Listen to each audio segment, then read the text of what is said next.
Good morning to all of you. आजच्या लेक्चरमध्ये आपण मानवी संसाधन व्यवस्थापनाची उद्दिष्टे याबद्दल चर्चा करणार आहोत.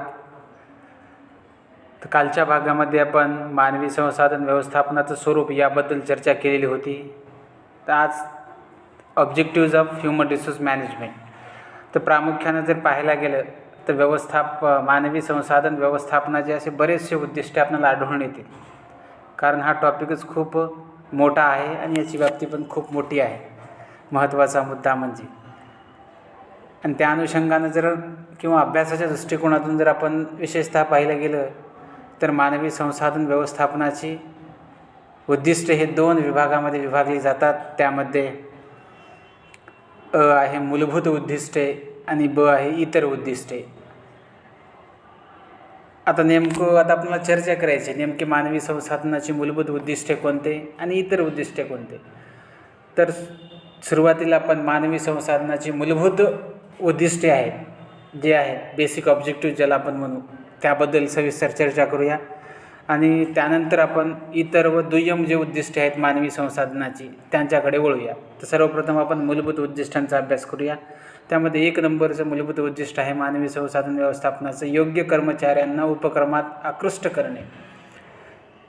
मानवी संसाधन व्यवस्थापनाचं पहिलं महत्त्वाचं मूलभूत उद्दिष्ट असं आहे की योग्य कर्मचारी म्हणजे कॅपेबल, ज्याच्याकडे काम करण्याची इच्छा आहे, ज्याच्याकडे काम करण्याची गुणवत्ता आहे, ज्याच्याकडे चांगल्या पद्धतीची पात्रता आहे, असा योग्य कर्मचारी व्यवसायामध्ये आकृष्ट करणे.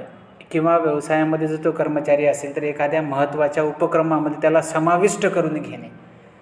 कारण चांगले ॲक्टिव्ह कर्मचारी हे चांगल्या पद्धतीने उपक्रम यशस्वीरित्या पार पाडू शकतात आणि त्याचा फायदा त्या कर्मचाऱ्याबरोबरच त्या विभागाला होतो आणि त्याचबरोबर त्या व्यवसायाला किंवा त्या कंपनीला सुद्धा होऊ शकतो. म्हणून मानवी संसाधनाचं महत्त्वाचं उद्दिष्ट असं आहे की योग्य कर्मचाऱ्यांना आपल्या व्यवसायाकडे आकृष्ट करणं, त्यांना अट्रॅक्ट करणं आणि त्यांना कायमस्वरूपी आपल्या व्यवसायामध्ये रिटेन करणे आणि त्यांचा उपयोग व्यवसायाच्या फायद्यासाठी, व्यवसायाच्या वाढीसाठी, व्यवसायाच्या नावलौकिकासाठी करून घेणे आणि एकंदरीत व्यवसायाच्या विकासाबरोबर त्या कर्मचाऱ्यांचा सुद्धा विकास करून घेणे. त्याची करिअर प्लॅनिंग असेल किंवा त्याची पोस्ट करिअर प्लॅनिंग असेल, या सगळ्या गोष्टीची डेव्हलपमेंट करणे हे पहिलं महत्त्वाचं उद्दिष्ट मनुष्यबळ व्यवस्थापनाचं आहे. त्यानंतर दुसरं उद्दिष्ट आहे योग्य कर्मचाऱ्यांची संघटनेत नियुक्ती करणे. आता पहिलं महत्त्वाचा मुद्दा आहे कर्मचाऱ्यांना किंवा एम्प्लॉईंना अट्रॅक्ट करणे, आकर्षित करणे व्यवसायाकडे. आणि दुसरं महत्त्वाचं उद्दिष्ट आहे कर्मचाऱ्यांची संघटनेत नियुक्ती करणे. कोणत्या कर्मचाऱ्यांची? योग्य कर्मचाऱ्यांची. योग्य हा शब्द फंडामेंटली या ठिकाणी यूज केलेला आहे. महत्त्वाचा मुद्दा म्हणजे योग्य म्हणजे जो व्यवसायामध्ये काम करण्याच्या पात्रतेचा आहे, ज्याच्याकडे शैक्षणिक गुणवत्ता आहे, मागे मी सांगितल्याप्रमाणे ज्याच्याकडे काम करण्याची इच्छा आहे, असे योग्य होतकरू कर्मचारी व्यवसायाकडे सुरुवातीला आकर्षित करणे आणि मग त्यांना व्यवसायामध्ये नियुक्त करणे, त्यांची प्लेसमेंट करणे आणि एकंदरीत त्यांचा व्यवसायासाठी फायदा करून घेणे. फक्त व्यवसायाचाच फायदा नाही, त्याबरोबर त्या कर्मचाऱ्याचा सुद्धा फायदा झाला पाहिजे. या उद्दिष्टानं कार्य करत राहणे किंवा हे उद्दिष्ट मानवी संसाधन व्यवस्थापनाचं आहे. त्यानंतरचं उद्दिष्ट आहे उत्पादन, वित्तीय, विक्रीय, वितरण इत्यादी विभागांची उद्दिष्टे साध्य करण्यासाठी कर्मचाऱ्यांची निवड करणे. आता व्यवसायामध्ये वेगवेगळ्या प्रकारचे विभाग असतात. वेगवेगळ्या विभागाने जसं कॉलेज बनतं, कॉलेजमध्ये जर बघितलं गेलं असेल तर वेगवेगळे विभाग आहेत. कॉमर्स डिपार्टमेंट आहे, chemistry department, physics, history department, Marathi department, English department, असे वेगवेगळ्या विभागांना जसं कॉलेज बनलं जातं तशाच पद्धतीने वेगवेगळ्या विभागांना व्यवसाय असतो. व्यवसायामध्ये सुद्धा वेगवेगळे डिपार्टमेंट असतात. त्यामध्ये प्रोडक्शन डिपार्टमेंट आलं, त्याच्यानंतर फायनान्शियल डिपार्टमेंट आलं, त्याच्यानंतर सेल्स डिपार्टमेंट आलं, त्याच्यानंतर डिस्ट्रीब्युशन डिपार्टमेंट आहे, मार्केटिंग डिपार्टमेंट आहे, ॲडव्हर्टायझिंग, असे बहुतांश वेगवेगळे व्यवसायामध्ये विभाग असतात किंवा व्यवसाय वेगवेगळ्या विभागामध्ये विभागला जातो.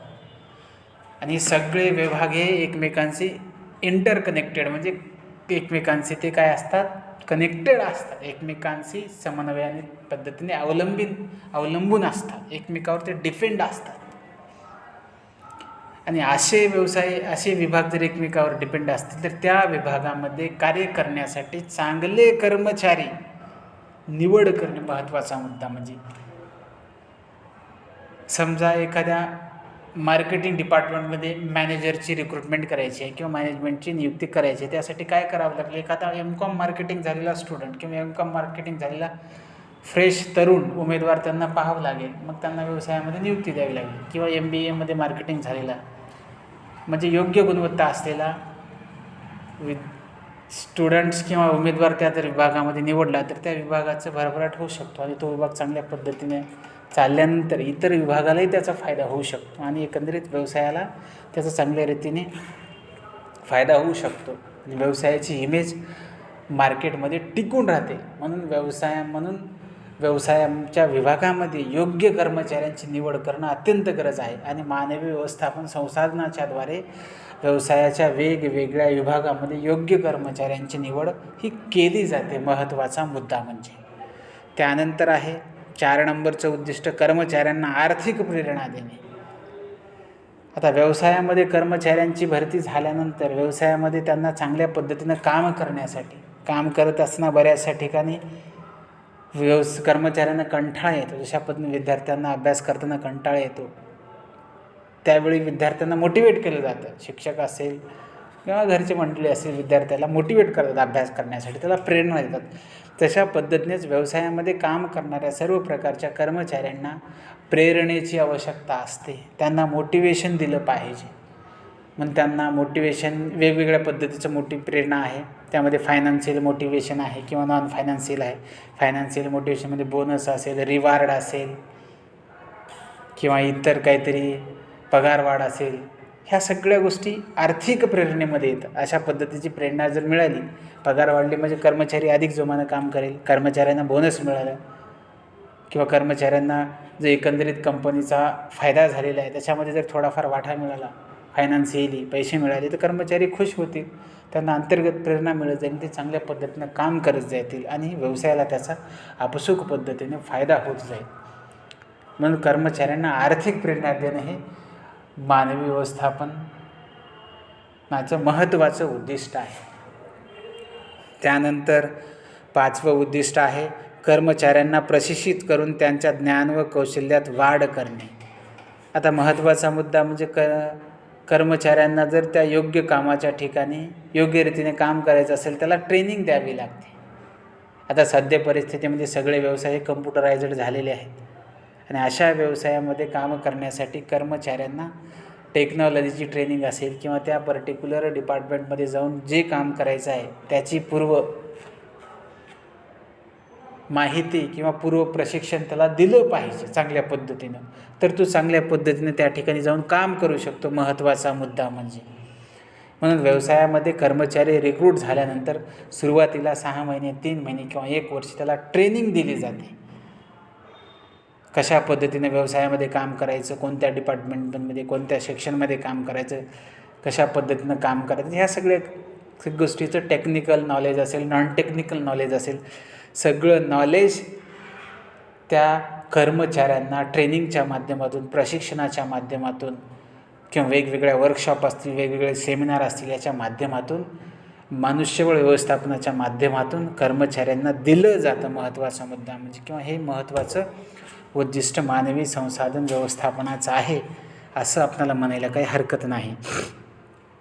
त्यानंतर नेक्स्ट ऑब्जेक्टिव्ह आहे कर्मचाऱ्यांच्या व्यक्तिमत्त्वाचा आणि योग्यतेचा विकास करणे आहे का नाही. कर्मचाऱ्यांना व्यवसायामध्ये भरती करून घेणे आणि त्यांच्याकडून फक्त काम करून घेणे एवढाच उद्देश या ठिकाणी मनुष्यबळ व्यवस्थापनाचा नाही. तर महत्त्वाचा उद्देश काय आहे, कर्मचाऱ्यांच्या व्यक्तिमत्त्वाचा, पर्सनॅलिटी डेव्हलपमेंट म्हणतात, लक्षात आलं का. मानवी जीवनामध्ये मानवाच्या व्यक्तिमत्त्वाचा विकास झाला पाहिजे. व्यक्तिमत्त्वाचा विकास जर झाला तर माणूस हा 4 चौघामध्ये उठून दिसतो. व्यक्तिमत्त्वाचा विकास म्हणजे विचारामध्ये बदल, आचारामध्ये बदल, राहणीमानामध्ये बदल, कामामध्ये चांगल्या पद्धतीचा बदल, म्हणजे व्यक्तिमत्व विकास, त्याला पर्सनॅलिटी डेव्हलपमेंट असं म्हणतात. महत्त्वाचा मुद्दा म्हणजे, आणि पर्सनॅलिटी डेव्हलपमेंट कर्मचाऱ्याची व्हावी या उद्देशाने वेगवेगळे कार्यक्रम किंवा वेगवेगळ्या रिसोर्स पर्सनना व्यवसायामध्ये बोलवून त्यांच्याकरवी त्या पर्सनॅलिटी डेव्हलपमेंटची माहिती देऊन कर्मचाऱ्यांच्या व्यक्तिमत्वाचा चांगल्या पद्धतीने विकास साधणे आणि त्याचबरोबर त्यांच्या योग्यतेचा विकास करणे, त्यांच्यामध्ये जी योग्यता आहे, जी एबिलिटी आहे, काम करण्याची पात्रता, त्याचासुद्धा विकास करणे, हे सुद्धा ह्युमन रिसोर्स डेव्हलपमेंट महत्त्वाचं उद्दिष्ट आहे. त्यानंतर कर्मचाऱ्यांच्या कार्याचा योग्य मोबदला व नुकसान भरपाई मिळवून देणे. तर कर्मचारी व्यवसायामध्ये काम करतात, त्यांना जो पर्टिक्युलर टाईम दिलेला आहे त्या टाईममध्ये ते वेळेवर जॉबला येतात आणि 8 तास असेल, 10 तास असेल, 12 तास असेल, ते त्यांची ड्युटी चांगल्या पद्धतीने निभावतात. ते जेवढ्या तत्परतेने काम करतात, जेवढे ते बेभान होऊन काम करतात किंवा ते जेवढ्या पद्धतीने व्यवसायाला समर्पित होऊन काम करतात, डेडिकेशन फुल देऊन, तेवढ्याच पद्धतीने जर त्यांना त्यांचा मोबदला मिळाला पाहिजे. जर काम जास्त मोबदला कमी असेल तर कर्मचाऱ्यामध्ये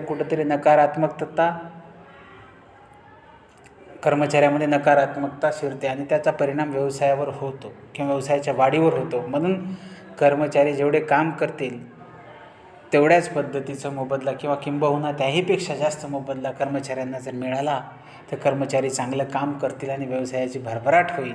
म्हणून मानवी व्यवस्थापनाचं महत्त्वाचं उद्दिष्ट काय आहे? कर्मचाऱ्यांचा योग्य मोबदला देणं आणि नुकसान भरपाई देणं. म्हणजे कामाच्या ठिकाणी किंवा काम करताना काही अपघात वगैरे झाला, कर्मचाऱ्यांच्या शरीराला हानी झाली तर त्याला काही विमा असेल, अपघात विमा, किंवा त्याच्या कुटुंबाला मदत असेल किंवा त्याला मदत असेल, म्हणजे त्याचं एकंदरीत जे काही नुकसान झालेलं आहे ते नुकसान भरपाई त्याला मिळवून देणे, हे सुद्धा मानवी व्यवस्थापनाचं महत्त्वाचं उद्दिष्ट आहे. त्यानंतर कर्मचाऱ्यांना वेतनाव्यतिरिक्त विविध आनुषंगिक लाभ मिळवून देणे.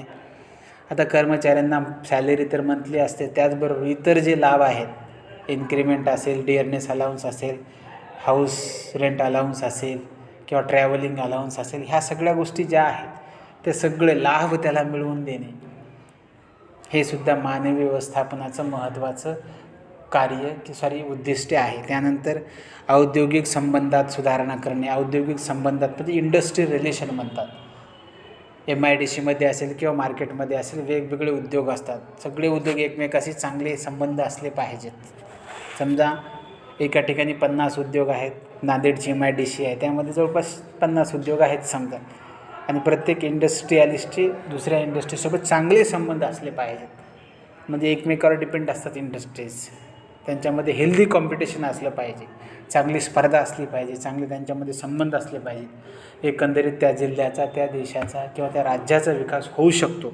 ह्युमन रिसोर्स मॅनेजमेंटच्या माध्यमातून वेगवेगळ्या उद्योगामध्ये संबंध सुधारणा किंवा त्यांच्यामध्ये जे इंटरनल रिलेशन्स आहेत ते चांगले सुधारणावादी व्हावेत किंवा त्यांच्यामध्ये टिकून राहावेत, या उद्देशानं सुद्धा ह्युमन रिसोर्स मॅनेजमेंट अतिशय छान कार्य करत असते. त्यानंतर आता आपल्याला ही झाली मानवी संसाधन व्यवस्थापनाची मूलभूत उद्दिष्टे. यानंतर आपल्याला दुय्यम उद्दिष्टे किंवा इतर उद्दिष्टे जी आहेत मानवी संसाधन व्यवस्थापनाची, ती पाहायची आहेत. त्यामध्ये जे उद्दिष्टे आहेत ते पुढील प्रमाणे. पहिलं उद्दिष्ट आहे इतर व दुय्यम उत्पादनाच्या कार्यात कर्मचाऱ्यांचा महत्त्वपूर्ण उपयोग करून घेणे. तर व्यवसायात पहिलं महत्त्वाचं काय कार्य? उत्पादन कार्य आहे. प्रत्येक व्यवसाय हा प्रोडक्शनवर डिपेंड असतो आणि उत्पादन जर चांगल्या पद्धतीने झालं असेल तर व्यवसायाची विक्री आपसूक चांगल्या पद्धतीनं होईल. त्यामुळे उत्पादन कार्य हे व्यवस्थापनाचं अतिशय बेसिक कार्य आहे, महत्त्वाचं कार्य आहे व्यवसायाचं आणि त्या कार्यामध्ये सगळ्या प्रकारच्या कर्मचाऱ्यांना समाविष्ट करून घेणं आणि त्यांचा महत्तम म्हणजे चांगल्या पद्धतीनं जास्तीत जास्त उपयोग करून घेणं, हे सुद्धा मानवी व्यवस्थापनाचं महत्त्वाचं कार्य आहे. 2 नंबर आहे संघटना दीर्घ कालावधीपर्यंत टिकवण्यासाठी मदत करणे. संघटना असेल, व्यवसाय संघटना असेल किंवा व्यवसायामधल्या संघटना असेल, ह्या दीर्घ कालावधीपर्यंत टिकल्या पाहिजेत, निरंतर टिकल्या पाहिजेत, चिरंतन ह्या चिरकाळ टिकल्या पाहिजेत. त्याची जबाबदारी किंवा ते सुद्धा उद्दिष्ट मनुष्यबळ व्यवस्थापनाचं आहे असं म्हणायला काही हरकत नाही. महत्त्वाचा मुद्दा म्हणजे नेक्स्ट आहे कर्मचाऱ्यांना समाधान प्रदान करून नवीन नवीन रोजगार संधी उपलब्ध करून देणे. आता कर्मचाऱ्यांना कामाच्या ठिकाणी समाधान असलं पाहिजे. व्यवसायामध्ये जे काम कर्मचारी करत आहेत ते काम करत असताना त्याला कशा प्रकारचं गिल्टी फील नाही झालं पाहिजे. त्याला समाधान वाटलं पाहिजे की मी चांगलं काम करत आहे, मी जेवढं काम करतो तेवढा मोबदला मला मिळत आहे, किंवा जेवढं मी काम करतो त्याहीपेक्षा मला जास्त पैसे मिळत आहेत, पगार मिळत आहे, म्हणून तो संतुष्ट असतो, समाधानी असतो कामाच्या ठिकाणी. हे सुद्धा महत्त्वाचं उद्दिष्ट मनुष्यबळ व्यवस्थापनाचे कर्मचाऱ्यांना कामाच्या ठिकाणी समाधानी ठेवणे किंवा कर्मचारी एम्प्लॉई सॅटिस्फॅक्शन हे व्यवसायामध्ये मेंटेन करणे महत्त्वाचा मुद्दा म्हणजे. त्यानंतर समूह व समाजाला योग्य वस्तू व सेवा प्रदान करण्यास मदत करणे. आता मनुष्यबळ व्यवस्थापनाचं महत्त्वाचं उद्दिष्ट काय आहे की समूह असेल, संघटना असतील, समाज असेल, ह्यांना ज्या वस्तू लागतात, व्यवसायानं महत्त्वाचा मुद्दा म्हणजे काय केलं पाहिजे, ह्युमन रिसोर्स डिपार्टमेंटच्या माध्यमातून मार्केटमध्ये सर्वे केला पाहिजे की लोकांना आता कोणत्या गोष्टीची गरज आहे किंवा लोकांना काय आवडते, लोकांच्या गरजा काय आहेत, या सगळ्या गरजांचा अभ्यास केल्यानंतर त्या अनुरूप वस्तूंची निर्मिती किंवा त्या अनुरूप सेवांची निर्मिती व्यवसायाच्या माध्यमातून करावी आणि समाजाच्या सर्व गरजा पुरवाव्यात. हे सुद्धा कार्य त्या व्यवसायाचं आहे. आणि महत्त्वाचा मुद्दा म्हणजे त्या मानवी संसाधन व्यवस्थापनाचं उद्दिष्ट आहे की व्यवसाय समाजपूरक वस्तूंची व समाजपूरक सेवांची निर्मिती करून त्या समाजापर्यंत पोहोचून सामाजिक सेवेचा वसासुद्धा चालवत राहणे, हे सुद्धा महत्त्वाचं कार्य किंवा महत्त्वाचं उद्दिष्ट या ठिकाणी मनुष्यबळ व्यवस्थापनाचं आहे. त्यानंतर उपक्रमाची उद्दिष्टे साध्य करण्यासाठी मदत करणे. उपक्रमाची म्हणजे संघटनेची असतील किंवा त्या व्यवसायाची जे काही उद्दिष्ट आहेत. कोणताही व्यवसाय हा सुरुवातीला स्थापन होत असताना वेगवेगळे उद्दिष्ट घेऊन स्थापन होत असतो, महत्त्वाचा मुद्दा म्हणजे. आणि जे काही ते उद्दिष्ट आहे ते उद्दिष्ट ठरलेल्या कालावधीमध्ये व्यवसायानं ती संपादित केले पाहिजे. या उद्देशानं सुद्धा ह्युमन रिसोर्स मॅनेजमेंट किंवा मनुष्यबळ व्यवस्थापनानं प्रयत्न केले पाहिजे किंवा तशा पद्धतीचा उद्देश समोर ठेवून व्यवसायामध्ये कार्य केलं पाहिजे. तर ही अशा प्रकारची मनुष्यबळ व्यवस्थापनाची उद्दिष्टे आहेत, मूलभूत उद्दिष्टे आणि दुय्यम उद्दिष्टे किंवा इतर उद्दिष्टे, यांची आपण सविस्तर चर्चा केलेलीच आहे. आणि यासंबंधी ज्या काही नोट्स असतील ते मी तुम्हाला सांगितले चॅप्टर संपल्यानंतर सगळ्या PDF माध्यमातून मी ग्रुपमध्ये पाठवत जाईन आणि तुम्ही त्या अभ्यासाव्यात आणि काही अडचणी असतील तर मला विचाराव्या. धन्यवाद.